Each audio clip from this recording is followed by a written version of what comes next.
So welcome to the Center for Asian Affairs at the University of Lodz series Asian Debate.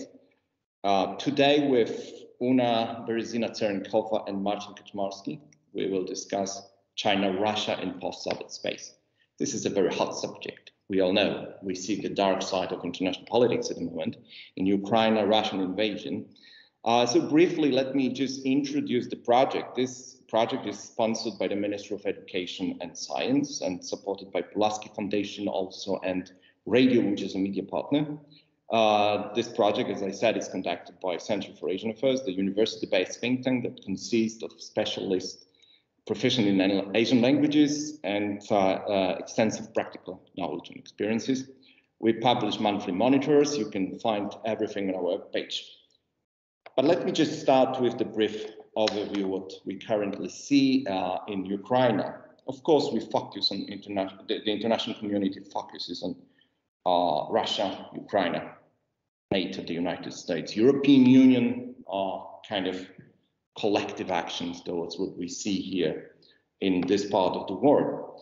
However, we need also to focus on China and China-Russia relations in the context of current crisis. The relations most important one of the most important in a global affairs, namely they call the United States-China relations the same way. We all know this, and today we will discuss Sino-Russian stories from the perspective of both powers and international scene, and especially in the post-Soviet space. Warmly welcome Una Berzina-Cerenkova. Good to have you here. Just briefly, I will introduce you. Una heads the Political Science PhD program and the Center for China Studies at Riga Stradins University, if I pronounced it well, as well as Asia Program at Latvian Institute of International Affairs.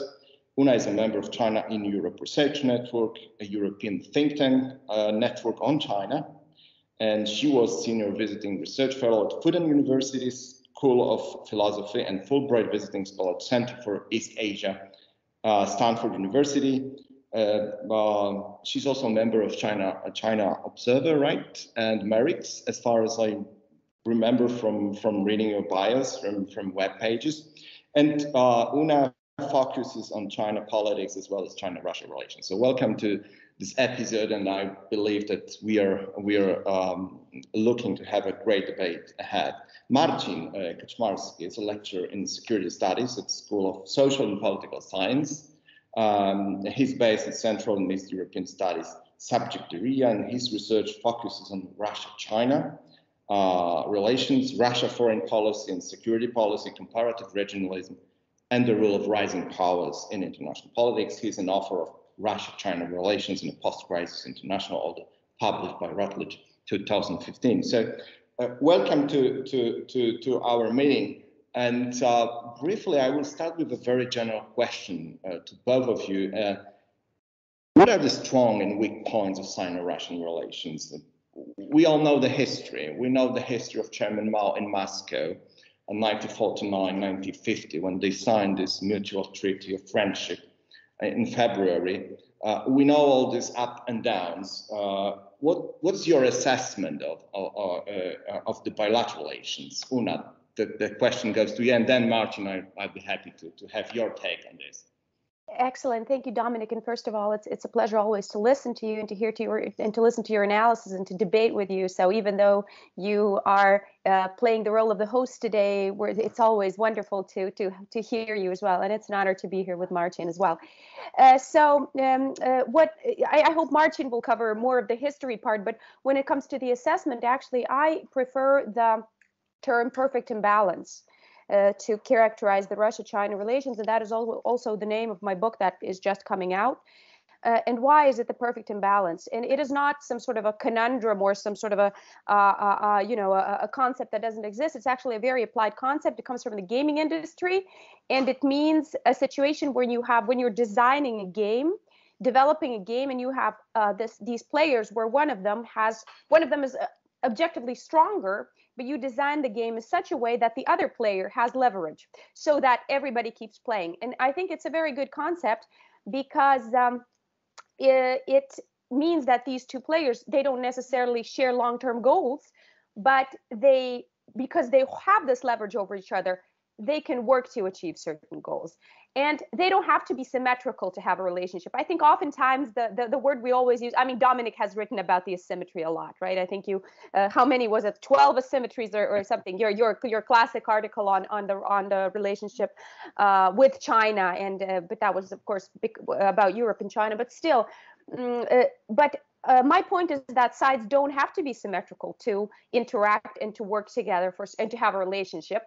And as long as each side has some sort of leverage, even it's imbalanced, there is a level of interdependence. This in fact can work. And I think that shared border is the definition of interdependence. And the other point is that perfect imbalance isn't stable. It means that the side that feels disadvantaged will use various means, including other parties. For example, like Russia is using India, well, trying to also, fall back on India and other partners in Eurasia to offset this. But of course, I have to say that today's news that we all saw through Financial Times speaking that Russia has reportedly requested some sort of Chinese help. We know that it was on the Chinese state media side, it was branded fake news, but has requested some sort of military assistance in a war in Ukraine. In fact, of course, speaks against what I'm going to say right now. But these fluctuations aside, I still believe that it is a relationship that is far from what we would call an alliance, and that it is not heading towards an alliance. And that is also the conclusion that I make after examining several facets of Russia-China relationship, that there is too much hyper-realism and defense nationalism in both countries to preclude them from a meaningful alliance, NATO type of alliance. And what I feel is that, just like Dominik started, that there is from China these signals that it's the kind of a central line where you deviate from it a little bit, but just enough to keep this ambiguity. But at the end of the day, of course, China is looking out for itself. So that is my assessment of the China-Russia relations. I think that, of course, we're speaking about these joint drills and that kind of thing. And as we interview experts, some of them say, yes, this is increasing, whereas others say, well, actually, the Chinese participation is quite symbolic. I think when in 2017, when we saw the Chinese People's Liberation Navy ships enter the Baltic Sea, heading for a joint drill with Russia, and also having a PASEX exercise with the NATO, because NATO had chosen this position to be welcoming, even though the Chinese domestic discourse at that point was talking about how will NATO react in its inland sea. The Chinese ships are going in. But at that moment, of course, it hit home for many, and that immediately sparked these conversations about a Russia-China military alliance. But I think 5 years down the road, even though there have been more drills, of course, and there have been more exchanges, but we still see that there's a lot of distrust among these two establishments. So that would be my assessment. But like I said, today's news does not really fall very well with my analysis. And that is something we have to, as analysts, always face, right? That there are some facts or some news we don't know the authenticity of which that do not quite fall within our analysis. I'm really looking forward to hearing what Marcin has to say, in fact. Right, Marcin, now the floor is yours, please. Thank you, Dominik, and thank you for the opportunity to be here. If we start with metaphors, I would say that today's relationship is the relationship of fellow travelers. So China and Russia have a lot in common, but I would argue that their ultimate destinations are different. For sure, especially from the Russian perspective, the cooperation with China facilitates a lot. I don't think we would see a war against Ukraine were it not that close relationship with China. So this offering each other a strategic backyard and drawing away attention of the US, even if it does not have to be coordinated. It's enough that one party is engaging the US in Europe, then the other has much more room for maneuver in Asia. we see, I agree that there is a lot of asymmetry in the relationship. Sorry, but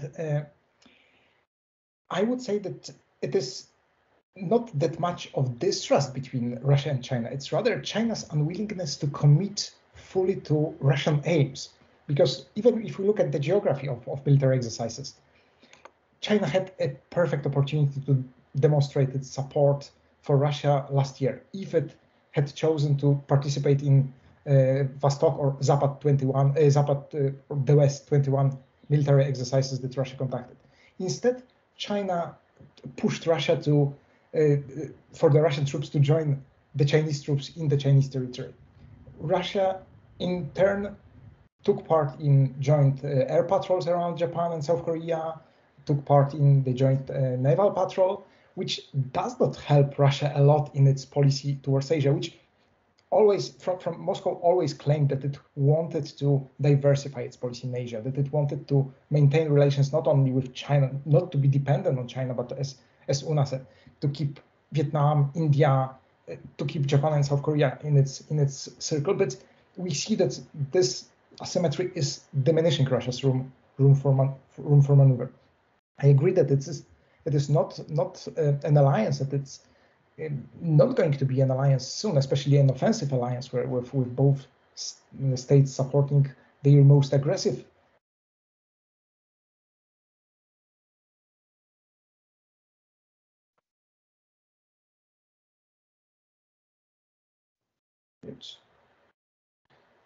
All right.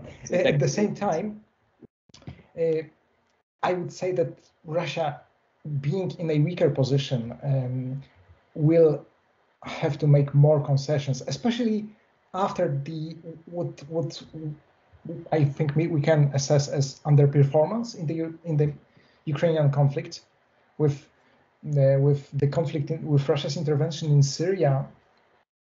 I would say that the asymmetry diminished a bit because China saw the good performance of the Russian armed forces, but what we see now in Ukraine shows that this Russian alleged primacy in the military domain can be not that big as even the Chinese observers expected.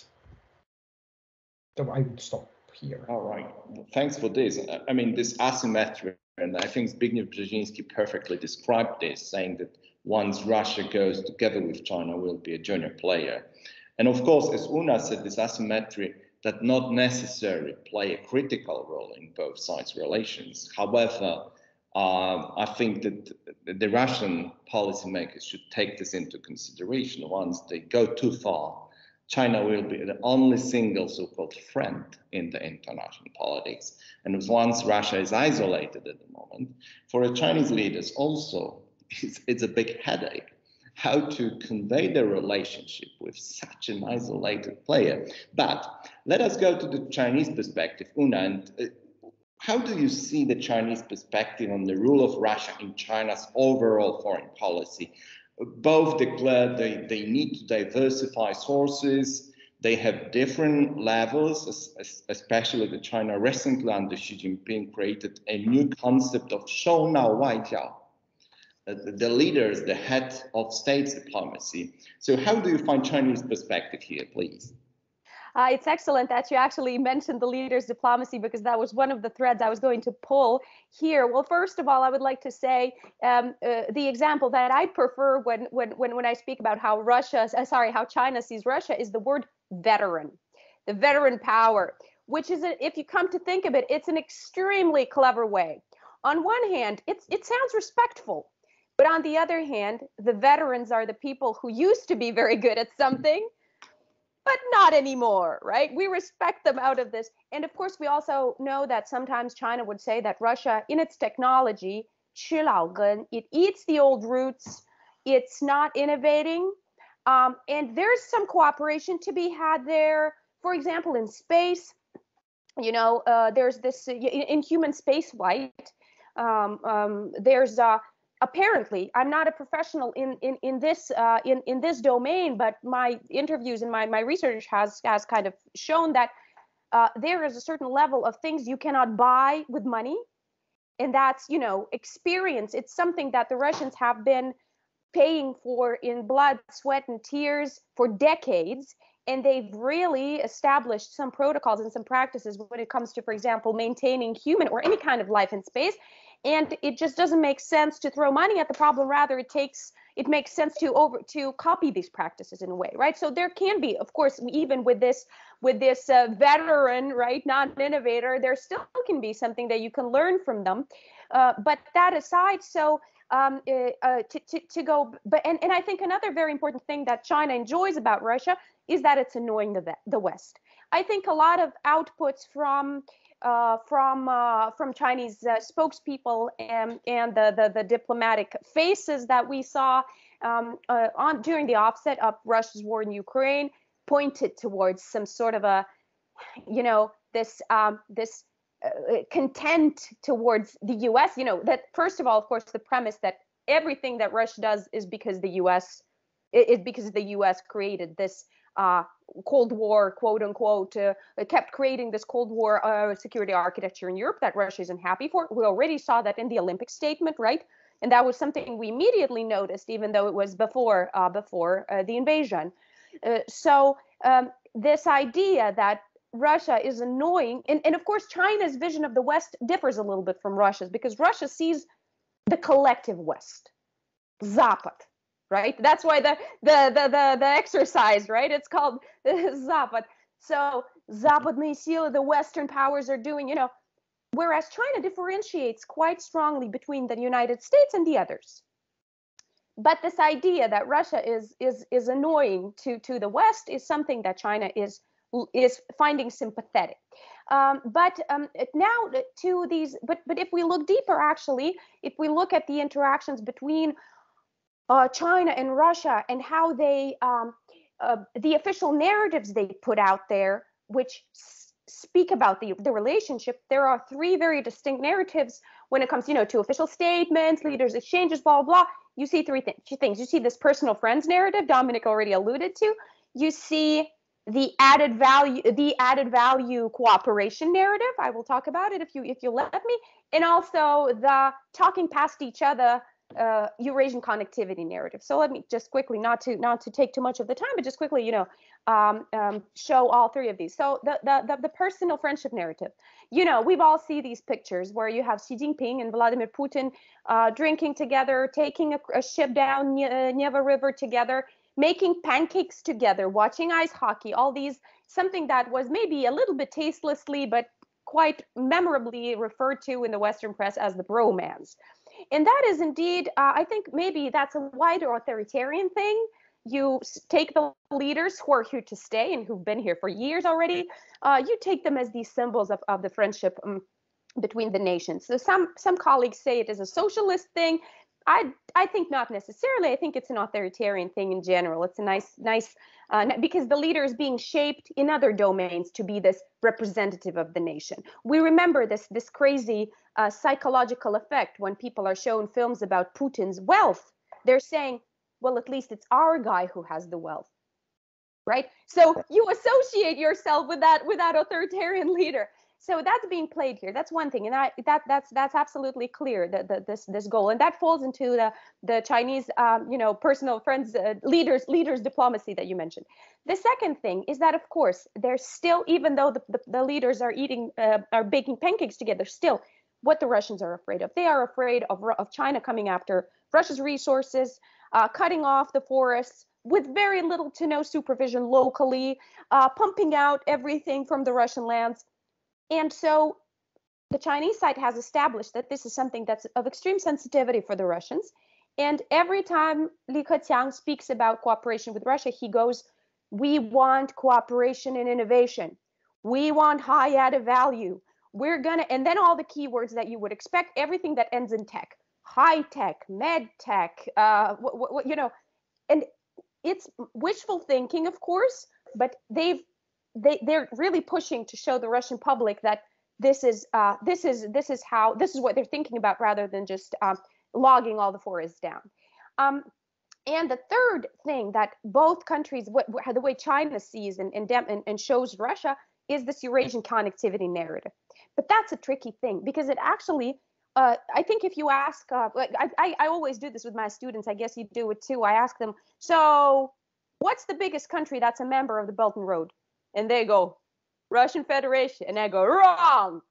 It's not. Russia is not a member of, and you guys know this, right? But of course, the feeling that we get is that Russia is a member. It's like this top member of Belt and Road. Putin speaks at the forum, but the thing is, and China really is selling it like that. But the fact is, of course, that Putin is talking about the Eurasian Economic Union, his own vision of Eurasian connectivity.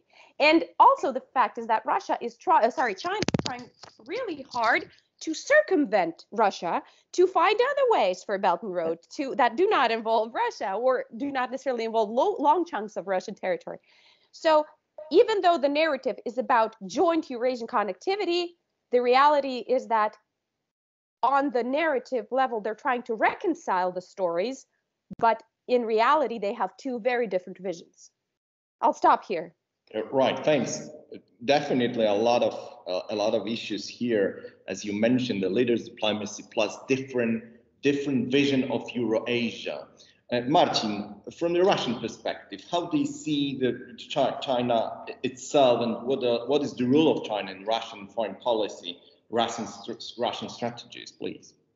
So firstly, I think we should start distinguishing between the Russian perspective and the Kremlin's perspective, because for the last couple of years, China has a bit unusual, as I would say, for China, invested a lot in Putin and his acolytes. So before the annexation of Crimea, China, firstly, the Russian debate on China was much more diverse. There were a number of voices from seeing China as a prospective ally to seeing China as a prospective competitor or rival.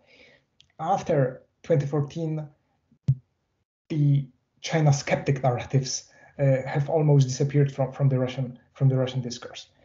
Secondly, when I think that what influenced the Russian perspective on China is the fact that whereas China's economic support, once again, post-2014, was limited, it was provided to the Kremlin, to Putin's cronies, to Putin's loyalists. So China directed its limited support very, very skillfully. But at the same time, I would argue that China made a stake on the current political regime, which can generate difficulties in the future.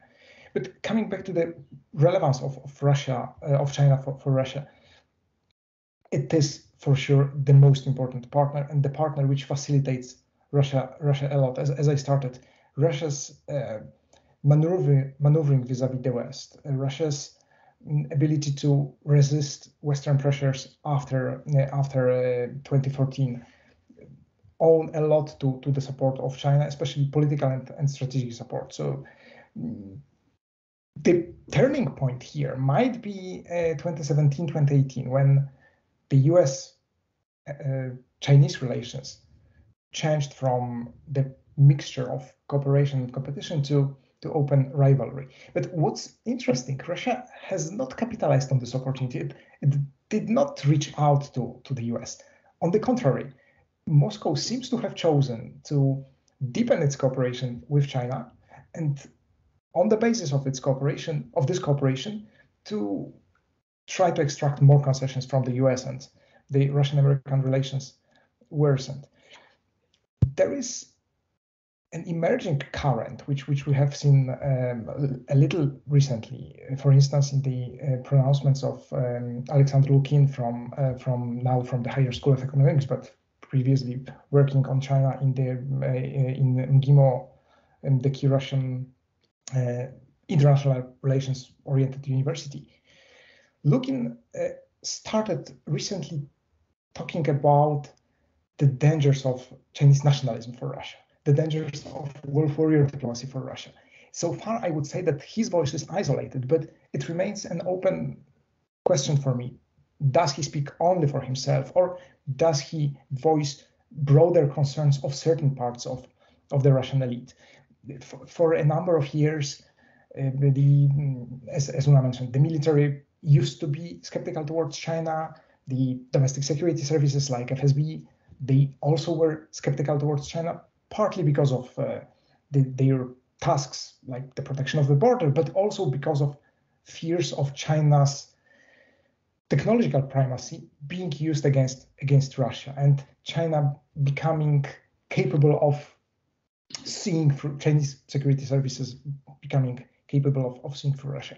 But to conclude, I would say that what really influences the Russian perspective on China is the fact that a number of constituencies that constitute the core of Putin's regime, that they benefit from cooperation with China. Russian state-owned enterprises benefit a lot. The economic deals that we see, they don't need to be necessarily beneficial for Russia as a whole or for the Russian economy as a whole, but they are for sure beneficial for those individuals and those companies that are that have close ties to the Kremlin. So I stop here. It's a very interesting assumption. What I see from you both said is that this highly centralized relations. And from my previous research on China-Russia border and Heikle, I recognize this, and I think Lukin is based in Vladivostok, as far as I remember. So sorry, this is the other Lukin, because the one in Vladivostok is Artyom. I missed this, I'm sorry. But definitely this kind of China's perception of Russians across the river, Amur River, is so negative there. I mean, as you said about nationalism as a potential threat for even Russian existence in the future, that's a big issue. Going back to this Euro-Asian, as Una mentioned, to what extent does Shanghai Cooperation Organization play a role of platform for coordination of both governments in the policies? You see Russia provides security, China in charge of economy, so-called of G2 in Central Asia. So what are the basic drivers for both and share common space in Central Asia? Because we're discussing post-Soviet space, especially after the United States left Afghanistan. May I start with Marcin now, please?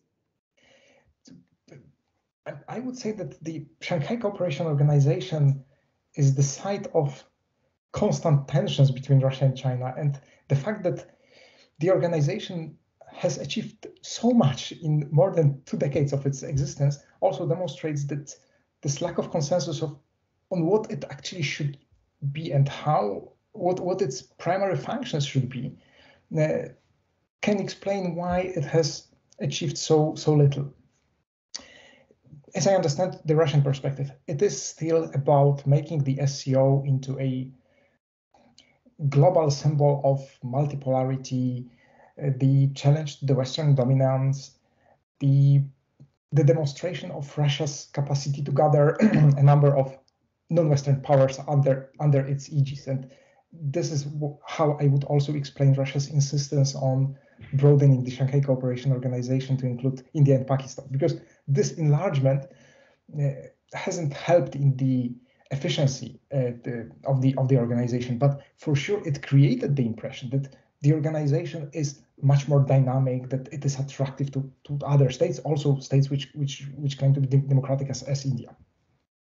But secondly, and if I understand Chinese perspective, it's much more about practical use of the organization, but it has never truly happened, because all the proposals that were directed towards a closer economic cooperation were either torpedoed by Russia, or when Russia proposed the so-called Energy Club, it was Moscow's idea to control Chinese inroads into Central Asia, and this idea also failed. The only so I would see the value of the SCO in particular in 2 areas for Russia and China. So firstly, in the normative area, so to demonstrate that there is a set of alternative values and norms about international politics. But even here, there are tensions, because, as we remember, the SCO was based on on countering the so-called 3 evils of terrorism, extremism, and separatism. But Russia cannot say anything about separatism at the moment, with starting with the 2008 war against Georgia and the recognition of the independence of Abkhazia and South Ossetia. So separatism is one issue on which they cannot agree any longer. But secondly, and this is the area we know very little about, is the coordination of domestic security services, because we cannot exclude that those states exchange lists of individuals they consider enemies of their regimes. So this is an area where I would see the possibility for the organization to cooperate, but at the same time, this is something which they might keep under the radar. And to conclude, the recent use of Russian military force in Kazakhstan under the aegis of the Collective Security Treaty Organization demonstrated that there is not much space for the Shanghai Cooperation Organization, and it's an open question whether China is satisfied with this, or whether Beijing was a bit surprised by the speed with which Russia managed to deploy its troops in Kazakhstan. Exactly, that was my next question. However, you answered this already. So, Una, how do you see the Shanghai Cooperation Organization from the perspective of both competing regional integration projects? Well, I have to say that, of course, everything that Marcin said is I agree. And to me, there was a lot of new stuff there. So I was taking notes, and I'm definitely not on the level of Marcin here to speak about SCO. But I want to kind of take this a little bit wider and say that, yes, on one hand, indeed, there is proof that there is some Kazakhstan is one of these examples saying that, there is this mutual understanding and these shared roles in Central Asia and shared roles in Eurasia that China and Russia still somehow seem to uphold. And, China's taking a backseat to the whole Kazakhstan thing. But on the other hand, of course, not just within SCO, but even through other formats, we see that China it's about bypassing each other all the time in Central Asia. And I think very good proof to this is that, yes, about butterflies and flowers, China is ready to speak with Russia when it comes to SCO. But when it comes to security, intelligence, they create their own formats with Central Asian countries, and Russia is not at the table because China is not comfortable with making these China wants these states to share their intelligence and to share their information, sensitive information, with China directly without Moscow's ears being there on the wall.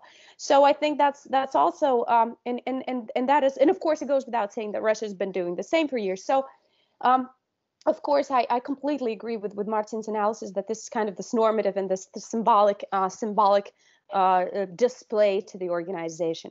But at the same time, I want to also say this is something that I've discussed with a Chinese scholar, and that we all know. And he told me, well, can you name? And I was also like just banging away at SCO. And he goes, well, can you give me one multilateral organization where everybody agrees with everybody, where everybody shares the same goals? So his point, of course, was that it's not, it's not a valid argument to say that there are so many issues within the organization. But I think that what Marcin just proved in his intervention, that it's beyond that.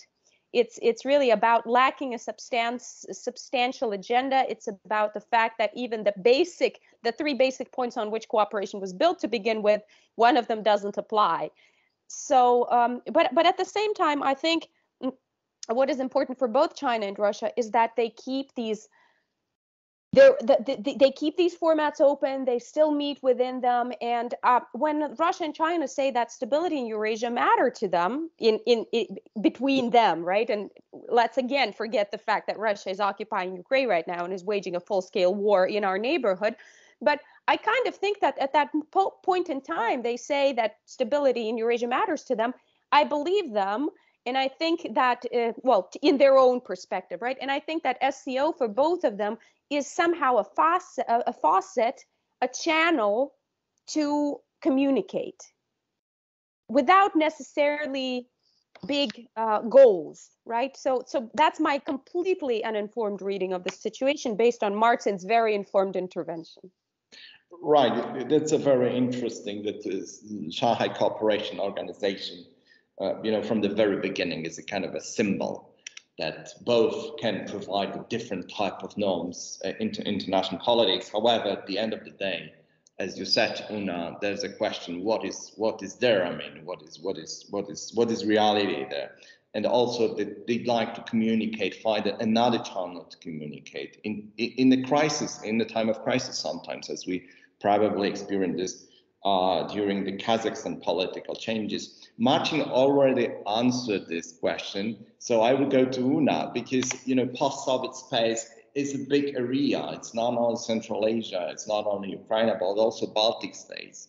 So from your perspective and expertise, how do you find, how do you understand the recent relations between China and Lithuania vis-a-vis European Union? And we all know about China Central Europe relations since 2012, charm offensive by Wen Jiabao here in Warsaw, in our country, in my country, let's say, and Marcin's country, in Poland. He declared a lot of promises, but now the question is whether the relations with Moscow can influence China's position in Central Europe, starting from Baltic states and crossing up to Serbia, because 16 plus 1 now, right? Lithuania left the format.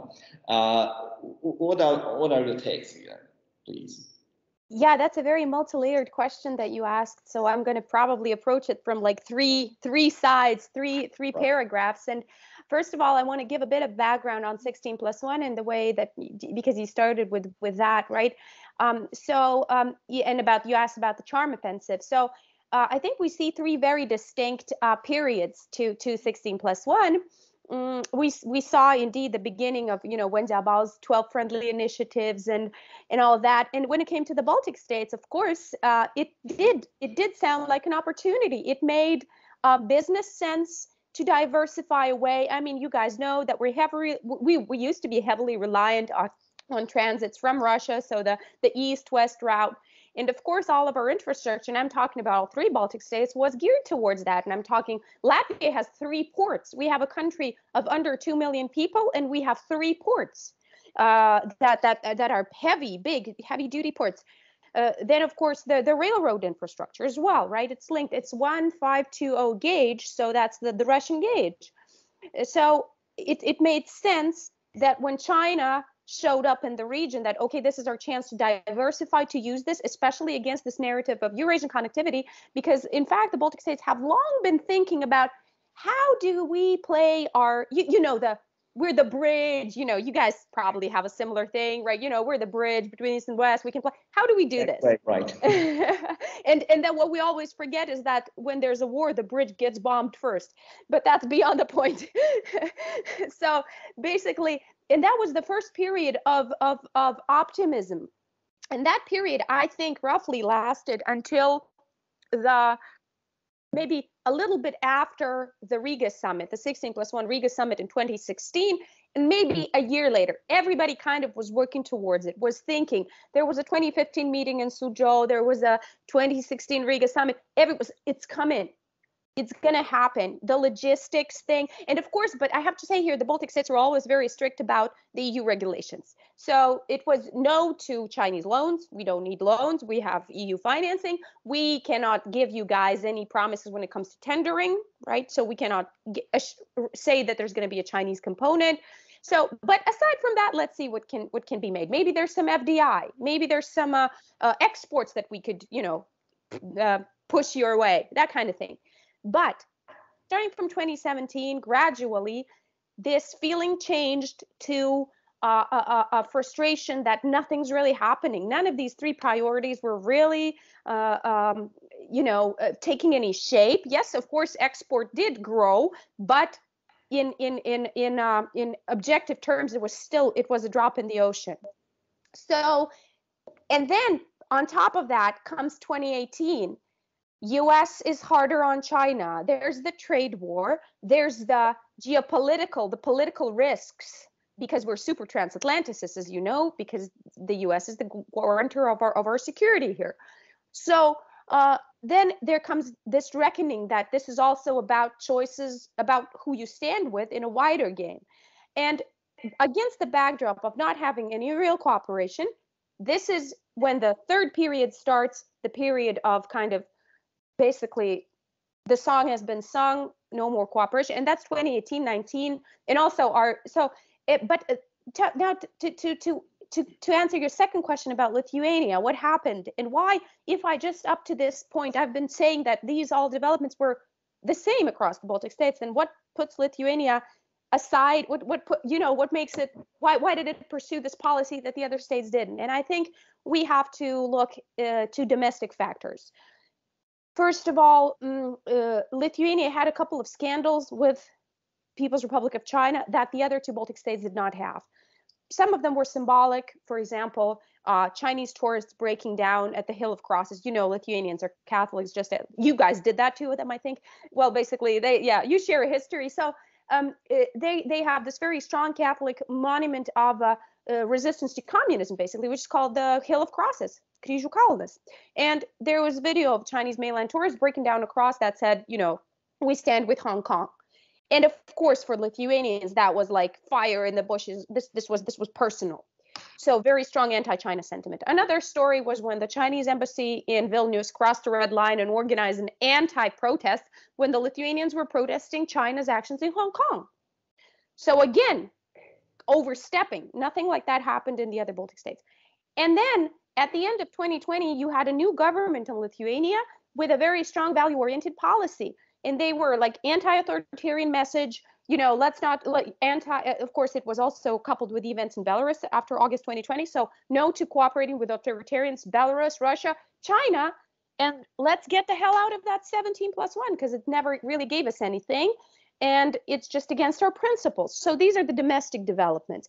And then the next step of that, and China didn't really react that strongly, in fact, but of course, the second leg of that policy was, let's see what other East Asian nations, democratic East Asian nations, can we get on board to offset these hopes we had with China? And Taiwan immediately comes into play. And as a core interest, of course, that's what triggered the falling out, China's strong reactions, China's extremely strong rhetorics towards Lithuania. So this is just kind of a background to this.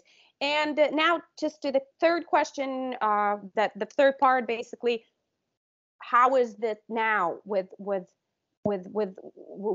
relations, and how do they see China? Well, in fact, China immediately after Russia attacked Ukraine, China immediately moved to be a distant concern. Because, of course, the situation in Ukraine is so personal for us that China moved to be a distant concern. Yes, you would have analysts from time to time say that maybe we should, see how the EU level can bring China back into the fold and try to ask it to do something to influence Russia in some way. But I think the people who work with China, including you guys and myself, know that is very naive, and this is not how things work when it comes to China. Sorry for taking so long. Marcin, any takes about this situation, China, Central Europe, and Moscow? I think we see here at least two contradictory policies at the same time. So on the one hand, it's this pressure that Una talked about. On the other hand, what I see is China's unwillingness to support Russia by for instance, by participating in joint military exercises. As Una said in the beginning, the 2017 was an exception. We haven't seen Chinese troops or Chinese Navy since then. So I have the impression that China attempts to play two games at the same time. So on the one hand, singling out Lithuania as a potentially weak link and a small state which according to Beijing can be bullied, and while at the same time creating, I think with particular emphasis on the Western Europe, the creation that China is still this very reliable partner, a benign partner, and a state with which the European Union as a whole can develop good relations, as long as it make Lithuania not to stand out and helps in quote unquote helps China to deal with this issue. So I would say that it's for sure we have seen the end of charm offensive with a number of steps taken by the Chinese government, and perhaps the other interpretation would be to see 16+1 as an experiment, as a doing by practicing and we ended up with a more or less a failure. Right, as Una mentioned, the Sujo summit was very remarkable, I would say. Prior to the Sujo summit in Sujo, there was a meeting in Beijing, and then Xi Jinping called the format as a part of South-South cooperation. So from this date, 2015, I think we see that China perceives Central Europe as a kind of a developing world. What developing world needs is infrastructure and so on and so forth, we all know it. And they present this offer to our governments. And that it's not kind of a disappointment with their relations with China. Going to the current war in Ukraine now, Una, just quickly, just a two finger on what Marcin said and about what you said about China, experimenting and looking. I think also starting from so at first it was the South-South story. And then we immediately saw that 16+1 was being branded increasingly as part of Belt and Road. So at first it was different things, and then it was 16+1 and Belt and Road, and then it was basically Belt and Road. Because in 2015 and 2016, Baltic states also signed the memoranda, and China started omitting 16+1 and started to say Belt and Road. So that was also one of the things they were trying to see whether that will work out. My 2 cents. To a certain degree, very symbolic, right? That we create a multilateral platform as Beijing, and now we have all these people, all these governments together with us on board with BRI. Going to the current situation, how to understand the recent relations between China, Russia, and the war in Ukraine? I mean, China, and I'm following this also, these statements from Beijing, a kind of a strategic ambiguity, saying that the territorial integrity is important for Ukraine. At the same time, Russia's concerned about security issues. What is your understanding of this? So maybe Marcin, please just share your thoughts now before Una will discuss the issue, please. I think looking from the Russian perspective, so far the Chinese policy has not been a surprise. Under this facade of alleged neutrality, there is a de facto political support for Russia and its war against Ukraine. But what I think will decide a lot of the future of the relationship is how far Beijing is willing to go when it comes to tangible, concrete economic assistance towards Russia, or even military assistance, if it is true that Russia, what Una mentioned, the news that Russia asked for support in some military equipment. Looking at the economic realm, and returning to the post-Crimea period, at that time China was very unwilling to provide large-scale economic assistance, on which Russia hoped a lot because of the fear of secondary sanctions. At the same time, 8 years ago, China had much more to lose in terms of its relations with the West. It was still the period of relatively good relations between both China and the US and China and European states. Today, I would argue that China may be more tempted to support Russia, more tempted to capitalize on weaknesses of Russia. For me, one of those test cases is going to be whether China steps in to replace BP as a shareholder in Rosneft. It is something which China had been denied for a number of years. And now there is an opportunity arising. But this opportunity would mean a much more explicit support for Russia than just at the UN Security Council or at the UN General Assembly. Is China going to decide that it may support Russia financially? Will it do it with the help of less known banks, which are not that exposed to potential Western sanctions? So, as returning to this narrowness of the Russian debate on China, I can't tell what are the expectations of the Russian experts, because their voices, especially since the beginning of the war against Ukraine, become either very pro-government or they just don't say anything.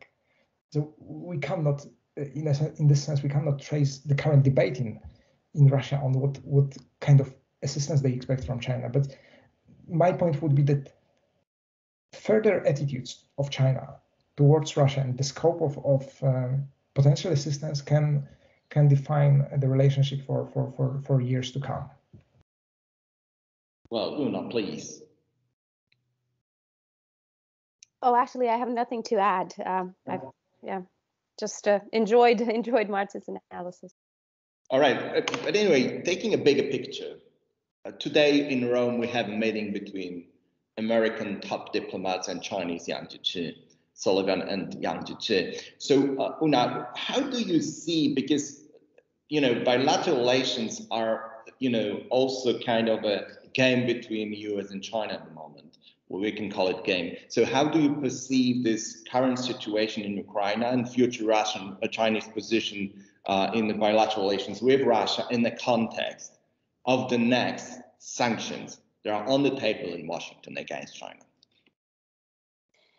Well, I think, we've heard the opinion that, in fact, Russia's aggression in Ukraine gives China leverage that it didn't have before in the conversation with the United States.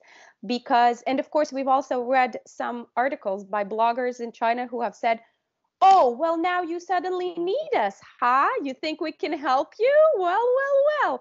And of course, that message is being that message is being amplified because the United States are considering, what can we do to renegotiate our relationship with Venezuela? What can we do to renegotiate our relationship with, gasp, Iran?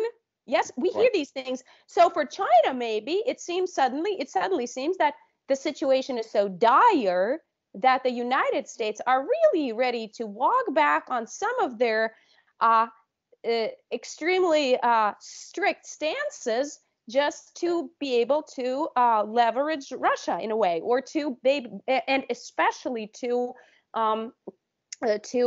not allow China stepping in as this provider of all these things that Russia has been denied throughout the sanctions. It's no wonder then that in the Russian internet there's a joke now that we will be drinking Chinese Coca-Cola, and some pictures of counterfeit Chinese Coca-Cola from different cities in China.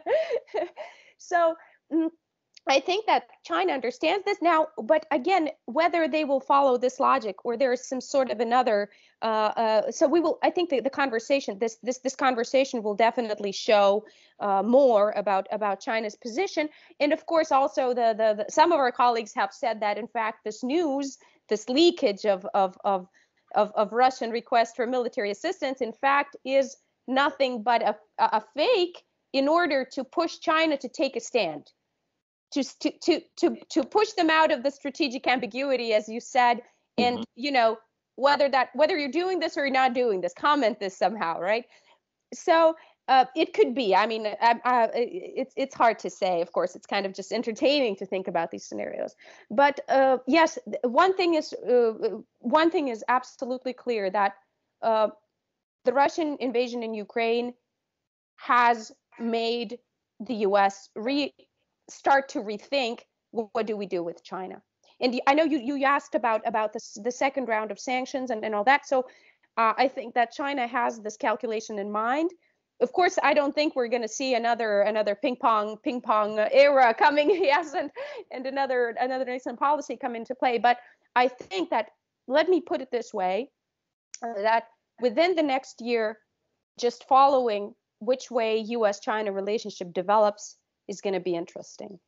Right. Marcin, maybe you can share some thoughts about triangle politics, like Cold War period. For sure, the Russia with its aggression against Ukraine put the US in the most uncomfortable position. If we look back at the Biden's first year in office, he clearly wanted to not to make a deal with Putin, but to make sure that Russia receives something so that it does not generate any additional troubles, and the US could then focus specifically on China. And this is something which went completely, as we see, which went completely wrong. And now Washington has this difficult decision to make. which of the two states try to take on board to gain support against the other. But I don't think that the US can genuinely count on any either explicit Chinese support for Washington, or we cannot speak about Russian support against China. So this obviously failed. I would say that there comes the biggest test of the US power. So what are its limitations, especially with now having to deal with two, I would still argue, two parallel, not necessarily coordinated, two parallel challenges, where Russia and China capitalize both on the fact that the other is generating certain instability, is pushing their interests, and it makes relatively easy for both Russia and China to push against the US, even without consulting. We will see what are the limitations of such an approach when China really has to make tough decisions about how much to support Russia. Well, this is a question whether American policy tried to, portray China as a guilty by association. And I think one of the important issues at the moment in Washington is how to approach China. We will see the outcome of today's conversation in Rome. Of course, we cannot expect, as Una said, the next round of ping-pong diplomacy, 1971. However, still, in a year of next People's Congress, the Communist Party of China Congress, they need to think clearly what is important for the leader in the domestic arena in China. I think this is very, very big question. Final comments from your side. I'd like to hear the possible scenario, because we've just discussed this, the position of China, Russia, United States, and also European Union in a context of current war against Ukraine. But may we predict the scenario of late 1940s? What we know from the history, I'm a historian also, and what I learned from archives, the great disappointment in China about lying on the one-side policy, so any kind of scenarios from your side? This is a really final question. We are going to the end of this discussion. I'd like to hear your takes. Please, Una, maybe. Well, it's extremely hard to speak about scenarios here. And I know that I wonder whether you think that history changes or that it stays basically the same. But they say the more a person knows history, the more they believe that nothing really changes. I'm not a historian, so I tend to believe it's a different situation. Maybe it's wishful thinking, but I do think that the situation the world is now is different from the late 1940s. But what in terms of scenarios, I want to say that we've been wrong twice during the last 3 weeks. The first time we were wrong is when we thought, and when I say we, I don't mean you guys, maybe it wasn't you, but I say that like the larger community of I don't know, IR, China watchers and Russia watchers. The first big wrong was when we thought that Putin no way is going to launch a full-scale invasion. But that wasn't the end of it. The second time we were wrong is when we thought, when in February 24 he launched that invasion, we thought he was gonna reach his goal. Basically, we're done for. But we see that's not the case again. Just like Marcin, I think, said during the discussion that he's failing, right? So I think it's really hard in this situation to come up with scenarios. But I think that already shows that there's a little bit of a difference in the era, and let's hope it remains to be a different era. Right, Marcin. I know that building scenarios is not an easy task, but let's just try to do this. So I would try to draw our attention to one possible scenario. So what happens when the costs of war become so unbearable for Russia that Putin is going to lose power? And I'm not saying that it must happen. I'm not saying it is going to happen, but there is a possibility of being as it is Putin's war, essentially as we saw even in his discussions with his closest acolytes. What happens to Sino-Russian relations when Putin is no longer in power? Because I have the impression that especially Xi Jinping invested so much in his personal relationship with Putin, and China supported so much of those who constitute the core of the regime, that a new leader, whoever they are, gains the opportunity to redefine Russian priorities. It doesn't have to be a turn towards democracy, but they gain an opportunity to do a reassessment of their relationship with China. And for a number of Russian experts, some time ago, the deals with China were not that beneficial. The dependence on China was not that beneficial. They wanted Russia to be much more flexible, not to lean so much on Beijing, not to take one side in the Sino-American relationship. So I would say that the most probably challenging scenario for China would be the domestic change in Russia, which would change the dynamics and would require both sides to, in a sense, start anew, to try to do the balance sheet of where the relationship is. Right, definitely. This is a very interesting scenario, I would say, we may say so. But definitely, what will be the position of Xi Jinping? As you said, he invested a lot in Guanxi, right, between both. And now we will probably have a very, not very open discussion in mainland. However, they are really thinking what to do if this scenario be a real one. As you said, I mean, Xi Jinping is watching closely, I think, what is going on there in Kremlin. This is a really interesting. However, of course, we see that Ukraine, and I can say that all our minds and hearts are there with Ukrainian people.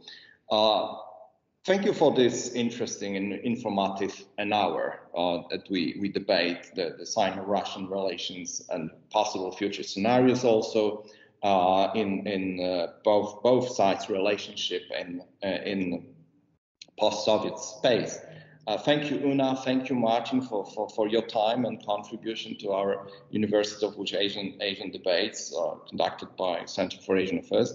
Well, keep in touch. Thank you very much, and see you. Bye-bye. Thank you for the opportunity.